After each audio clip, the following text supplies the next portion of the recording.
Good evening. How are you? How are your families? In this terrible time, one has to start by asking that. I hope all of you are safe. I hope none of you are stepping out of your house unless it's absolutely essential.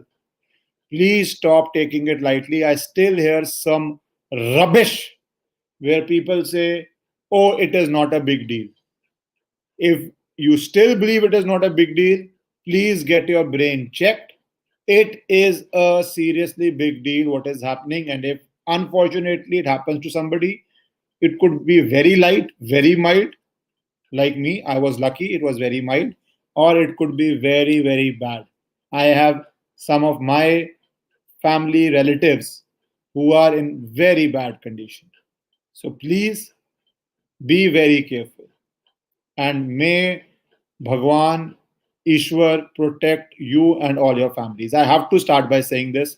Don't take it lightly. And then I will talk about some important things. So please do that. Now, this is again going on English YouTube. And those of you who are joining for the first time, please subscribe to it. I think this is going on Facebook also because a lot of people are commenting from the Facebook. So I don't know whether I should continue on the Facebook or it should only be on the YouTube. But anyways, it is on the English YouTube. Do subscribe and do join if you're watching for the first time. There are two issues I want to discuss. First is the Madras High Court and its very, very strong oral observations on the Election Commission, where they used this language that and this is very strong language. They use this language that your officer should be booked on murder charges probably for Election Commission due to how they conducted the election. That's an extremely strong language. So what are your views on it? What do you think? What do you think? Is Election Commission to be blamed? Is Election Commission not to be blamed? I honestly want your opinion because you are the people, right? You are the public, right? You are the ones who decide things. So do you think Election Commission should be blamed? A. Then how much should it be blamed? B. And then who all should be blamed for it? Because the Chief Justice of Madras High Court has said very strong language, very strong oral observation. Those who do not know law, I will tell you something. In a sense, oral observation is only what the judge is speaking out loud, sometimes to ask you a question, sometimes to ask your opinion, sometimes to seek clarification on something of what you have argued. That is what oral observation means. Otherwise, if it gets written in the judgment, supposing, I'm giving you an example, supposing any high court was to say that you should be booked in these charges, that would be a very different thing. If they write it down in a judgment, that then becomes something which is actionable. That then becomes probably a direction, depending on the language they frame it in. That could be an observation or that could be a direction that an FIR be registered. But, anyways, this is an oral observation. One has not seen that it has come in a judgment. Okay, so understand the difference between an oral observation and something which is written in a judgment. So there are two separate things. Nowadays, we believe in transparency, and judges are also going towards live streaming of courts, probably. That's something which has been there, as you know. So these observations you get to know. In earlier times, you never used to get to know because social media wasn't there. So these oral observations would not be spoken so much. So that is the point. So that is what the Honorable High Court did. Second aspect I will discuss with you, and I want your opinions also. Second aspect I would discuss with you is, okay, let's see some comments on the first aspect. It's on Facebook also. Should I just go on YouTube or Facebook? I think it's an individual responsibility to protect. No one forced anyone to support the election. Second, leader of the country, I agree with judgment. Jagruti, it's not a judgment. As I said, it's an oral observation. There's a difference between a judgment and an oral observation. All of you should know. All of you should know. Anup says, easy to be blamed along with political party for not following COVID. Okay. Teja says, 100% to be blamed. Pretty late observations. That's also true. Okay. What about Maharashtra, Karnataka? So, okay, a lot of views coming. A lot of views coming. Okay, Vijay says not to be blamed. They are doing a duty. Vijay, okay, I will take Vijay's comment because all of you have said election commission should be blamed. Vijay is taking a separate view. So let me discuss the separate view. When you say it is not their responsibility, let us be very clear. Everything concerning elections becomes election commission's responsibility. They have the power to shift even police officers, to shift DGP, the highest ranking police officer of a state. They have the power to shift for the duration of election. How election will be conducted, 8 phases or 6 phases or 5 phases or one phase, that is their power and their duty. So let us not say that election commission did have the responsibility. The question, the rightful question would be, did they do everything in their responsibility and could they not foresee it and could they not do something else? That is a good question. But to say they don't have the duty or power is not true. And then the court said something else also. It said, because the court is focused on future, jo ho gaya wo to ho gaya, the past is the past. The court is also focused on the future, and in the future sense the court is saying that you have counting on 2nd May, and lot of, as you know, political watchers or political parties go for that counting. Then there are people outside the counting centers. So they are also focusing that you prepare very strong guidelines for 2nd May. And again, they orally observed that in case you do not come up with a good actionable plan, we may halt counting on 2nd. So please understand. And that's why I started by saying, I hope all of your family, and I started by saying this because I feel this, that you don't know how many calls I also get. That's why I feel this, that all of your families, all of you, please stay home, please stay safe. Did you see a guideline today? It's a live, so I can talk about other things also, where they have come up with a guideline that even in home, wear a mask. Even in home, wear a mask. That probably says a lot. That means it's airborne. That means you're not in contact with anybody, but it could be airborne. That's the logical inference. I am not a medical guy, but that's a logical inference of why would you need to wear a mask in your house, right? That can't be denied. Okay, people are saying I'm just shifting to the YouTube because these specific issues I discuss on the English YouTube. So all of you interested, Ishkaran Singh Bhandari English, just type and join there. And I'm removing this from the Facebook. Okay. How do I remove it? Okay, I've forgotten how to remove it. 1 second. Okay, edit. I don't know how to remove. I've forgotten. Okay, 1 second. Yeah. Okay, yeah, remove. Done. Thank you. Okay, done. So now it will only be on the YouTube. Yeah. So that is one point of it, of how the election thing should be done. Now let us come to the second point of it, international aid. So what is the international aid coming, and what are my views on the international aid? Firstly, yesterday I did a talk. If you want to watch, you can watch, of how US had refused to supply us raw materials.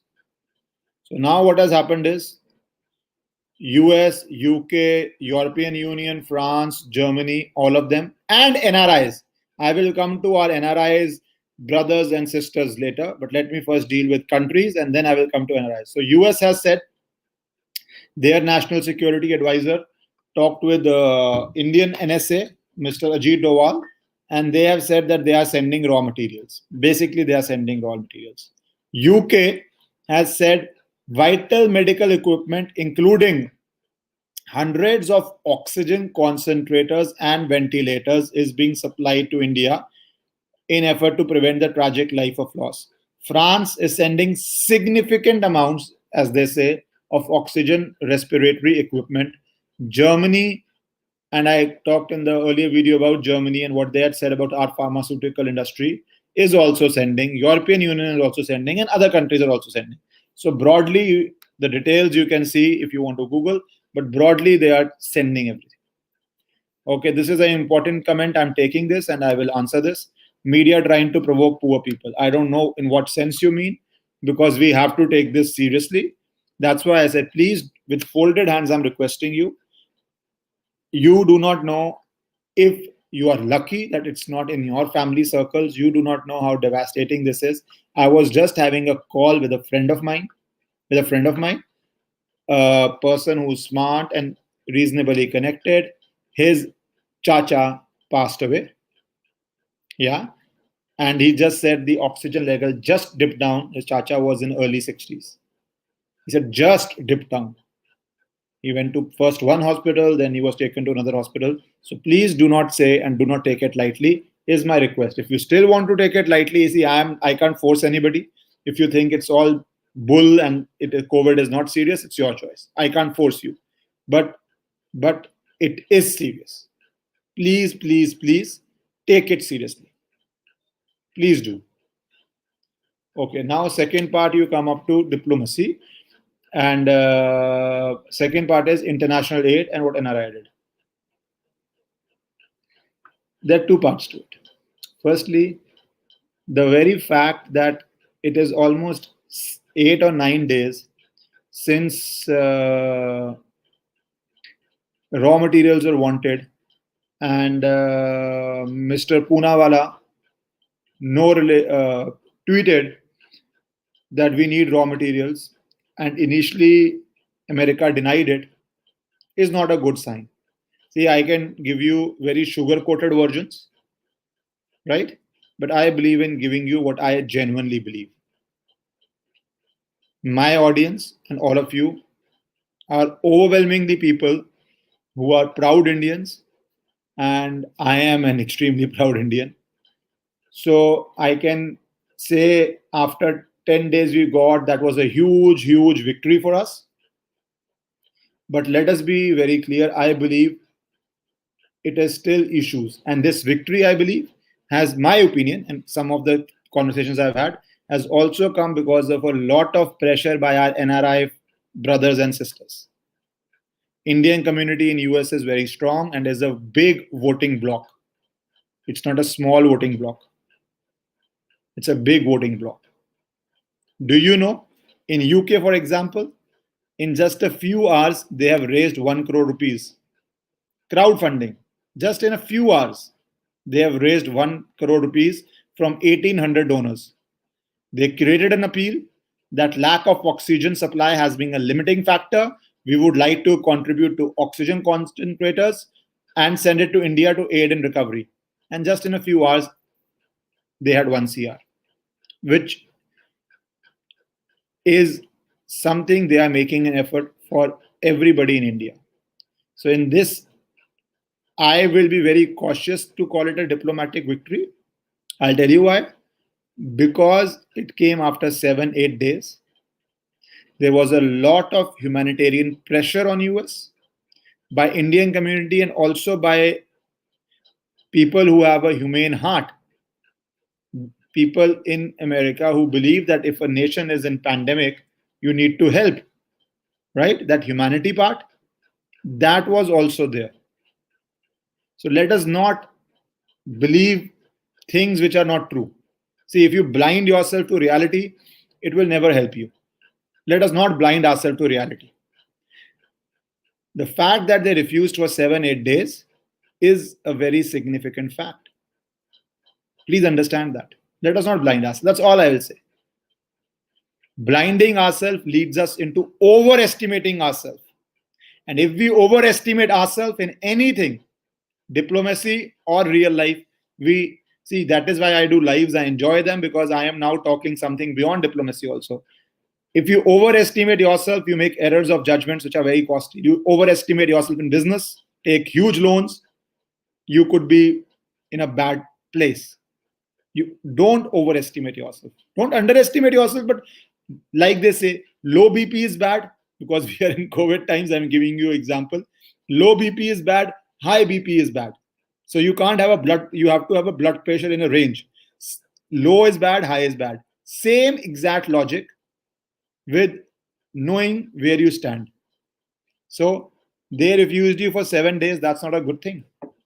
That's not a good thing. And there was a lot of humanitarian pressure.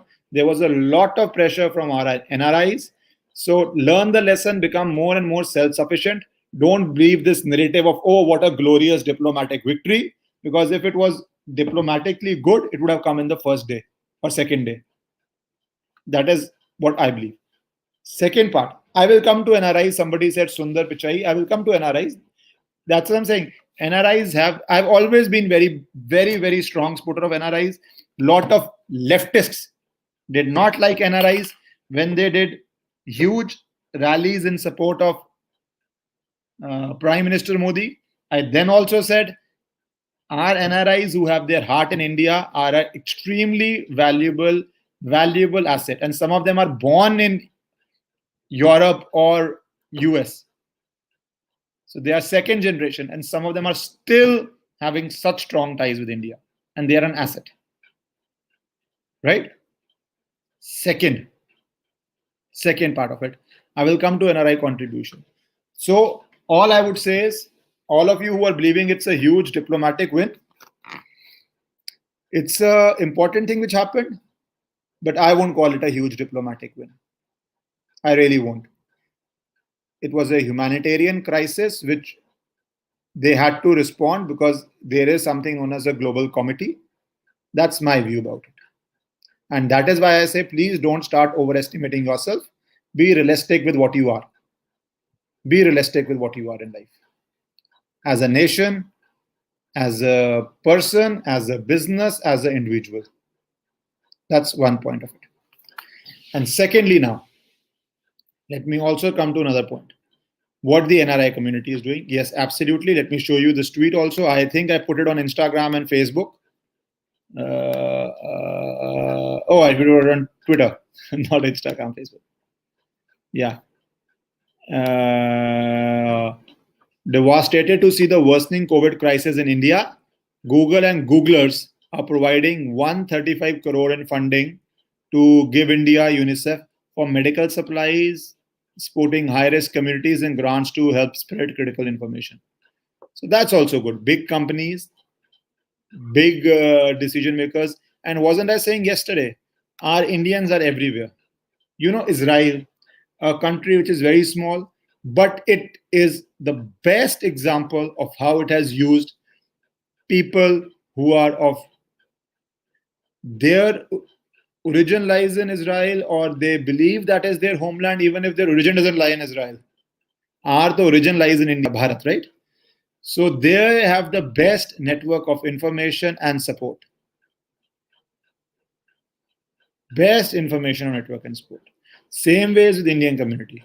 Sometimes they would be supporting the political view you like.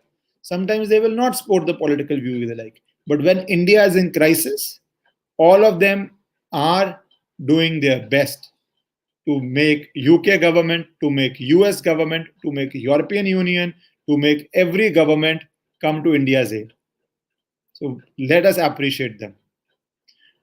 And last point, and then I will take questions. Whatever questions you may have, please ask me and I will take, okay? Last point is, I'm wording it carefully.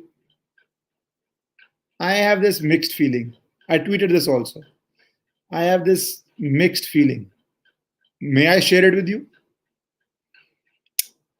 The mixed feeling I have is this. While I know there are genuine shortages in India, there are genuine need for foreign help or aid, and we have to take it. There is no two ways on it. We have to take it because people are suffering, patients are suffering. We have to take it. But somewhere in me, there is this anguish. That's why I said, may I share it with you? Because we are a family and I want to share it with you. That India reached this stage that we needed foreign aid. That we are in that position that we needed it. Because believe you me, there are no free lunches. Have you seen the headlines in certain newspapers? I will just show you one thing. Indian High Commission. I will just show you one thing which Indian High Commission did, and then you will see what I mean. India and Australia, Indian High Commission. Just see this, and then I will tell you why do I feel this. One part of it is this. Yeah. Can you see it? This is a letter by High Commission of India to a newspaper where the heading is Modi leads India into viral apocalypse. Sorry, I mispronounced it. Right? They say our attention has been brought to the article written by Mr. Philip Sherwell in the Times dated 25 April 2021 and reproduced in the Australian, where they are squarely blaming the Prime Minister for leading into this. That's one part of it. That's one part of it. Second part of it is that while they are giving us aid, you do not know the sort of messages which are coming. One of my cousins told me he is abroad, he is in India right now, and he told me that his entire friend circle is messaging him. Those who are nothing to do with India, nothing, foreigners born in the country they are born, messaging him, I hope you are safe. We hear India has no medical supplies. That has really, really, really reduced India's image. That has reduced India's image. You cannot be relying on foreign aid and be a nation which is a very, very, very strong nation. And that pains me. Like I said, we have no option. We have to take it because people are suffering in real time. But this has not been good for India's image. This has not been good for India's branding.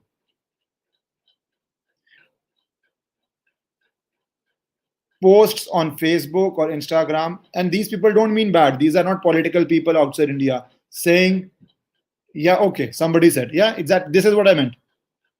Okay, I will put this comment. Some Brits are asking, why does India have a space program? Right? That is exactly my point. India's image abroad, a country run by corrupt mafia type governments. That's what I'm saying. You sitting in India do not realize the effects of what these aids would have on India. What psychological, what positioning impact this aid will have. Okay, I have addressed Ashwani. Your question is very nice, and I have addressed it yesterday. Please see that. Your opinion on Germany's minister's comment that they, European Union countries, let us produce medicine. If they do not provide medical supplies, we'll have to rethink. Yes, exactly this. I have covered it yesterday, so you can please see it. That's what I'm saying. And yesterday you can see it. That's what I'm saying. You think this aid will not have a cost of how it lowers India's image? You think this will not have a cost in how they think India could not provide basic medical facilities? Obviously, it will have a cost of image. We can't deny that. If you want to deny that, then you are living in denial. Then you are not facing reality head on, face on. And that is what I feel bad about. That is the anguish in my heart. That India, which is so full of young people, so full of energy and skill,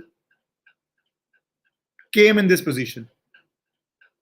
Came in this position of needing aid. Just take it on yourself. If you help somebody who is very unfortunate in life, you would help out of humanity, but you will never think of that person as a very strong or a very and nations have to be strong. See, individuals can be non-strong, doesn't matter. Nations have to be strong, nations have to be powerful, their economies have to be strong. It's a perception thing. And that perception has taken a hit. Bhaskar, you did not hear my comment. You are caring about image right now. That's why I said you did not take my read now. I started by saying we have no option but to take the aid. We have to take it. But as an Indian, if you think that it is not going to affect your image, then, and if you think images don't matter in diplomacy or international affairs, or even what happens on your border, then I'm sorry to say you are misguided. Then I'm sorry to say you are misguided. Images do matter in today's world. A company's image matters. That is why you buy its product. Uh, any politician's image matters. That is why you vote for him. A country's image matters. So to say you are bothered about image, then you have lack of information. I'm sorry to say, and that's all I will say. And this is a comment. I will move to something else. I completely disagree with this.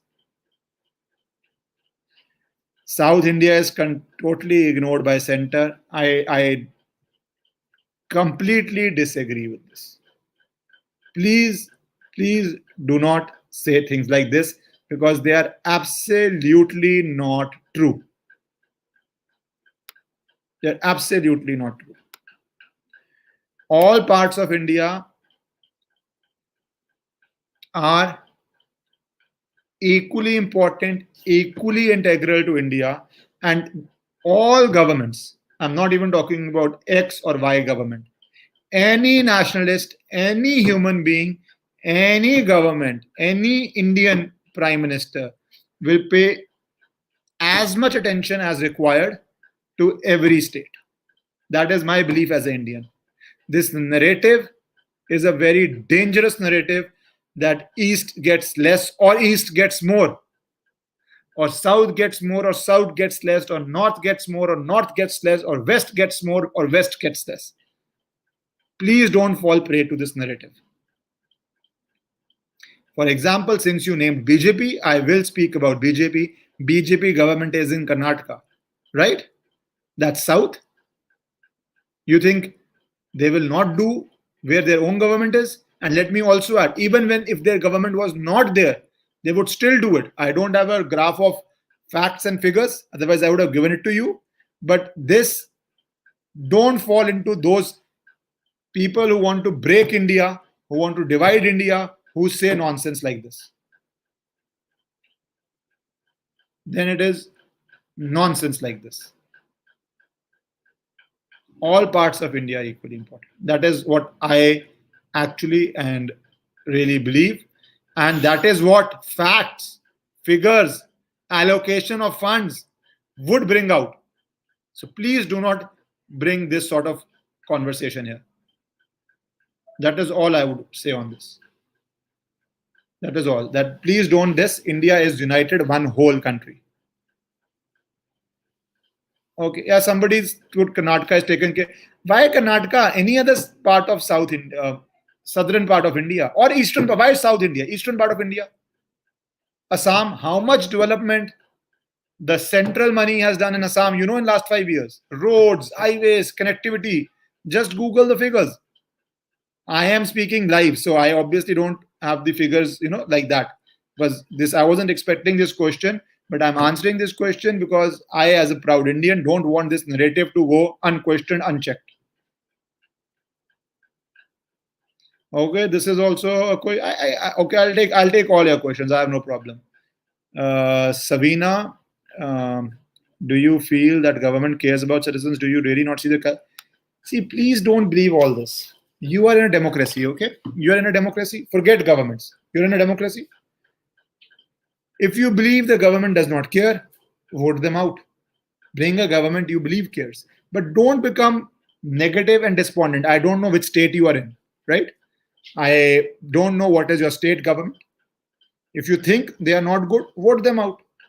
Bring a new one. You think that there is nobody who cares for his fellow countrymen. That's a very negative attitude to have. That's a very negative attitude to have. And that is not a true attitude. Like in any profession, there are good people in politics, there are bad people in politics. There are great people in politics, and there are pathetic people in politics. Because that is human nature. You will have great people in company you work, you will have bad people in the company you work. You will have great people in the society you live in, and you will have bad people. So it is every place, right? So just choose your leaders carefully. That is what democracy is all about. That is what democracy is all about. No, your choices, what you choose, but don't go negative. That's all I would say. And choose carefully, choose wisely, and make a great choice on that. Make a great choice on that. Okay, I don't know why somebody has started spamming of boycott Republic TV. You don't want to watch, don't watch it. Who's please? I don't understand why you come here to. Anyways, it's your choice. Opposition is not strong. Okay, opposition is not that strong. How they we all know that's where we are lacking a good competition. I agree with you. I agree with you that India has a opposition which is very very weak, and a good opposition is always good. Two good parties are always good in a democracy. Let's say West Bengal. Okay, why is it a tight election?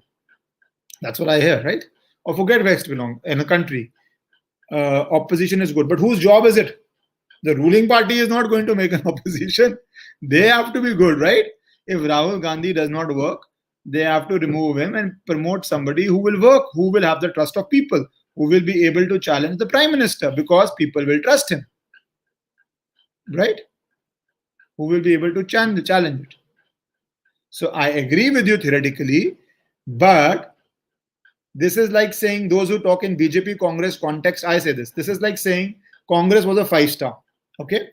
Ruling India for 50, 55, 60 years, right? And a small tea stall opens in front of the five-star, and people start going to the tea stall. The tea stall becomes bigger, becomes a dhaba. People keep going there. That dhaba then puts 2 4 rooms behind it. People start sleeping there, and then that dhaba from a 2 room becomes a 10 room, becomes a 5 star, becomes a 7 star, and opens multiple properties. Is then that dhaba which has become a 7 star supposed to help out the 5 star which was already existing? Right? So that is the reality. Obviously, you need a good opposition, but opposition has to work hard to be a good opposition, not party in Bangkok. Work, work, and be here. I agree with. That's why I said I agree with you in theory that India needs a good opposition, but I don't agree with you where you say it is anything to do with BJP. The opposition has to come up on its own and work hard. And this opposition had all the advantage. If they have fallen down in public opinion, it's because of their mistakes, right? Improve the mistakes or change the people in power so people trust you. And then, yes, I as an Indian will be very happy if we have two parties who are nationalistic, who are hardworking, who are working for India. If you don't like one, you vote for the other one. What's the problem? No problem. India will benefit. I am very happy. I am very, very happy as a Indian. But it's for opposition to work, right? So now I have spoken for 35 minutes. I hope this was a very freewheeling chat. Kashi Vishwanath, I've already made videos on the developments there in this YouTube only, so please go and see it. I've already made a video on that, so I don't want to repeat it. And 2 3 days ago, I have done it. So or 5 days ago, just Google it on English channel. All right. Thank you. I hope you found it informative. I like talking to you. And I've noticed we were starting at around 20 people when I started this channel. And now I'm right now when I'm speaking, I see 134. So nice. And keep joining. And if you're watching for the first time, do subscribe. Good night. Talk to you when I talk to you now. Bye.